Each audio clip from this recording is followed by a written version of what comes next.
Capacity building for the urban local body. Okay, so this is constituted through the Gazette and established as an independent body with the complete executive and financial autonomy. So this is capacity building, and this is under the Ministry of Housing and Urban Affairs.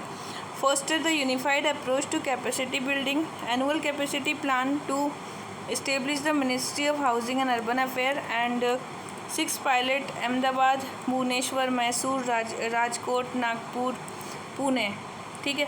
Comprehensive tool kit for the preparing capacity building plans and small local body and the administrator govern the city and the town. Urban governance. So देखिए अभी जो urban local government है that is nagar panchayat, municipal council and municipal corporation. Larger area के लिए corporation होता है, council जो होता है स्मॉलर एरिया, और ट्रांजिशनल एरिया के लिए होता है नगर पंचायत. ठीक. पर्पस क्या करना है? कैपेसिटी बिल्डिंग करनी है. इसमें एक चेयरपर्सन होगा, 2 इसके मेंबर्स होंगे और headed by the secretariat. Okay. Coordinate करेगा between the departments, harmonious approach होगी इसकी. Then it will health and civil service की जो हेल्थ है उसको ये मेंटेन करेगा. ह्यूमन रिसोर्स डेवलपमेंट करेगा. Okay. So this is about the capacity building of local body. So this is under the Ministry of Housing and Urban Affairs. 2021 Digital Revolution for the digital infrastructure and research, training, information and municipal bonds for the financial instrument that municipal corporation and the other associated body issue these bonds. Okay. So इसमें एक municipal bonds भी होंगे. All right. Now next is about the panchayat. So panchayat is the extension of the schedule area draft rule that is in 1996.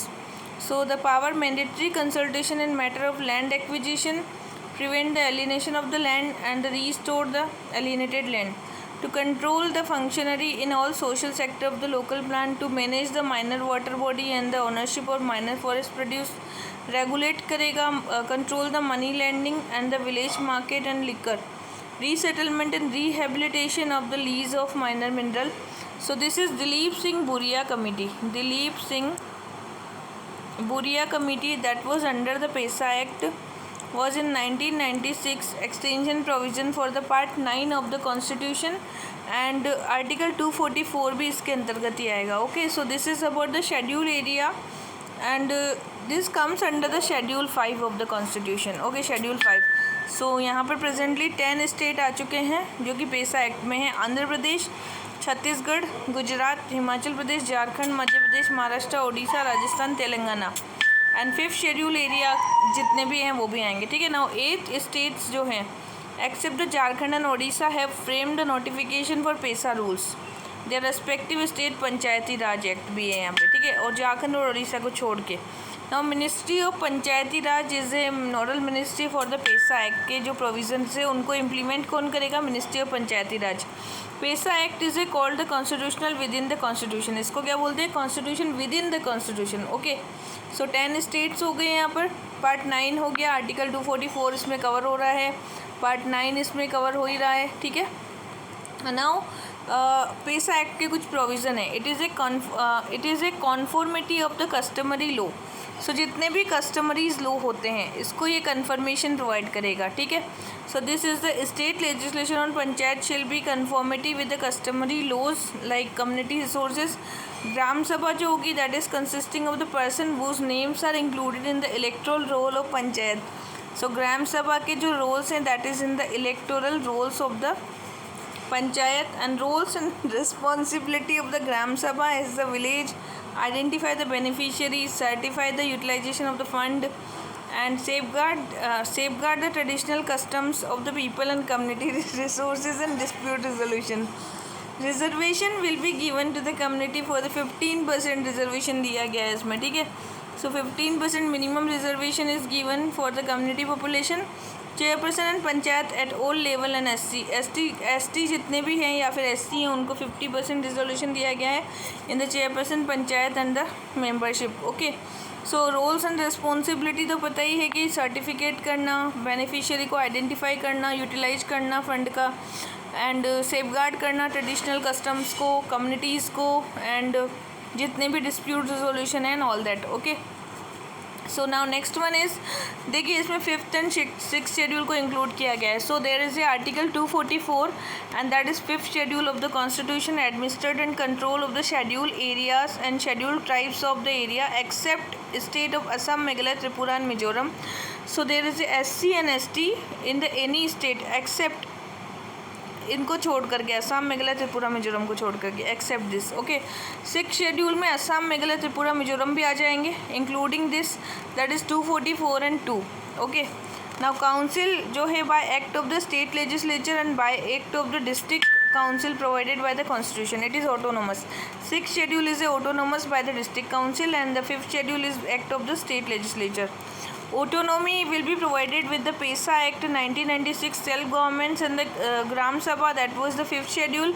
5th schedule of the tribal advisory council will also be there, advisory powers होंगी, and greater autonomy provided to the 5th schedule and wider powers दिए जाएंगे tribal advisory council को. Okay, so this is all about the PESA Act. Other important है कि panel of vice chairperson होता है एक, ठीक है. तो पैनल ऑफ वाइस चेयरपर्सन क्या होता है, तो vice chairperson okay in the Rajya Sabha. What about this, तो चेयरपर्सन तो कौन होता है, all women panel in the Rajya Sabha constitute and all women panel VC, that is the chairperson. Under the rules of Rajya Sabha the chairman is nominated from among the members, जितने भी members है उसके द्वारा चेयरमैन को आप नॉमिनेट करोगे. Any one of them can preside over the house in the absence of chairman, deputy chairman. अगर absence होगा कोई चेयरमैन और डिप्टी चेयरमैन तो कोई भी बंदा होगा जो प्रेसाइड करेगा. Okay, so they can not preside over the house when the seats of chairman and this is vacant. So in this case president appoint करता है member of the house to perform the chairman's की duties जो होती है. तो कौन appoint करता है इसको, प्रेसिडेंट अपॉइंट करता है, जो कि चेयरमैन की जितनी भी ड्यूटीज़ होंगी that will be followed by the vice chairperson. So he has the same power as a chairman and hold office until the new panel of the VC nominated. जब तक कि न्यू पैनल से कोई new VC ना nominated हो तब तक ये वर्क करता है. That is the vice chairperson. Okay, now parliamentary sessions क्या होते हैं. So one of the special session were there. So Constitution of India does not mention the special session. कोई भी special session जो है Constitution में mention नहीं है. But term sometimes refer to the sessions of the government has covered for the specific occasion. So there are some specific occasions. Some specific occasions are there, and in these occasions there are some parliamentary sessions. Okay. So what it is actually Article 85 that is mandate that Parliament should meet at least twice a year. Parliament को twice a year मिलना चाहिए, ठीक है. तो Parliament should meet twice a year and that is the gap between two session would not exceed 6 months. और इनके बीच का gap 6 months से ज़्यादा नहीं होना चाहिए. So the Parliament should meet at least twice a year and by convention Parliament meet for 3 session in a year. तो 3 session by convention में कहा गया है कि ये एक ईयर में 3 सेशन में मिलते हैं एंड वैसे 2 बार ये पार्लियामेंट मीट करती है, ठीक है. 2 twice a year and 3 sessions a year. That is the parliamentary session and there is not any special provision for this special session. So the provision does not prevent the summoning of the parliament but extra session are referred to the special sessions. And the cabinet committee of parliamentary affair जो है that is date and duration of the parliamentary session are determined by the cabinet committee of parliamentary affair and the president then summon the MP for the session. Now next is immunity for the president. Supreme Court held the government cannot claim immunity from the application. So Supreme Court said that Article 299 contrast made by the union or the state in name of the president or governor does not give the government power to break the statutory law. So Article 361 of the Constitution grant immunity or protection to the president and the governor of the country. So this is granting the immunity or the protection of the president and governor for the country, that is Indian Constitution grant the immunity that was under Article 361. President and the governor immune from the court scrutiny for their actions and the duty. Conduct of the president can be reviewed only if either House of Parliament designate court tribunals to investigate the charges under the 61. तो यहाँ ये कहा गया है कि president को immunity provide की गई है. What kind of president and the governor are immune from the court scrutiny. Court कोई भी स्क्रूटनी नहीं करेगा, ठीक है, उनके एक्शंस में, उनकी ड्यूटीज़ में. And conduct of the president can be reviewed only अगर दोनों हाउस के जो मेंबर्स हैं या फिर अदर हाउस ऑफ मेंबर का जो बंदा है वो अगर डिटरमाइन कर ले कि ऐसा करना चाहिए, आफ्टर देन प्रेसिडेंट के अगेंस्ट कोई भी कंडक्ट इंक्वायर होगा and that will be investigated the charges under article 61. Okay, under article 61 में कोई चार्जेस उनके खिलाफ लगते हैं. एंड देयर से आर्टिकल 361 जिसमें प्रेसिडेंट और गवर्नर को इम्यूनिटी प्रोवाइड की गई against the court scrutiny. And article 299 जो है that is providing the state in the name of president और the governor, contract made by the union and the state on the name of the governor and the president. Okay, so these are some important article. Now rule 176 and 267 दो rule हैं यहाँ पे. Okay, so rule of the procedure and the conduct of the business of the council of the state. So rules क्या है? Short duration discussion जब भी होता है, नॉट एक्सीडिंग 2.5 hours, जो कि 2.5 hour की डिस्कशन होती है, दैट इज़ इन 176. और जो 267 है इसमें Rajya Sabha MP has a special power to suspend the presiding agenda of the house with the approval of the chairman. तो कोई भी एजेंडा तैयार किया गया है उसको सस्पेंड किया जा सकता है चेयरमैन की आज्ञा के बाद. That is under the 267 in the Rajya Sabha. Okay, and next is adjournment motion. Definite matter of the urgent public importance. If there is a urgent public importance, okay, so कोई भी अर्जेंट पब्लिक इम्पोर्टेंट मैटर होगा तो 50 member इसको admit करेंगे.